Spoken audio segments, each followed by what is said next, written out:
Welcome back to Sports Now, everybody. While the college football season is still months away, the Gopher men remain hard at work trying to prepare for things to come later this fall. PJ Fleck and company moving indoors this afternoon as the Gophers resume spring practice.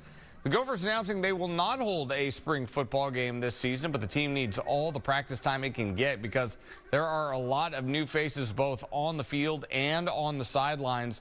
One of those faces is Corey Heatherman, Minnesota's new defensive coordinator. The Gophers took a bit of a step back on defense in 2023, and while youth was a part of that, PJ Fleck had plenty to say about the direction this defensive unit is going under their new defensive coordinator.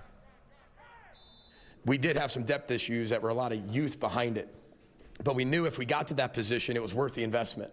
And we played those guys, and those guys are better this year than they were last year. I also think, I think Corey's come here. The defensive staff's done a good job of simplifying some things, which I think allows them to play a lot faster. I think we got to a point in our defensive schemes of being here for so long that, hey, they can handle that, they can handle that. Oh, we'll change that, we'll manipulate that, we'll add that, we'll change that, which is fine. That's great if the guys that are playing can handle that. But the minute we couldn't handle that, I think we kind of, we saw the results of that, and nobody's fault but mine. But at the end of the day, I see that differently now because of the depth that we have and the experience now that's behind some of those guys defensively. I mentioned the new faces on this team, and that includes new quarterback Max Brosmer, the transfer from New Hampshire.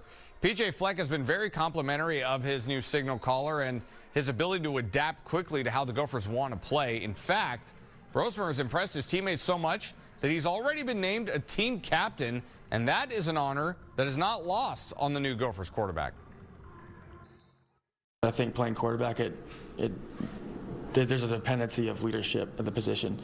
And if you can come in 2 or 3 months and be able to do that, I'm proud of myself, but I'm also super thankful of my team for believing in me in such a short amount of time. And not even my team, just my staff too, like everybody together, buying into me, which is the ultimate respect for me, and then I also the ultimate respect for my team as well for that.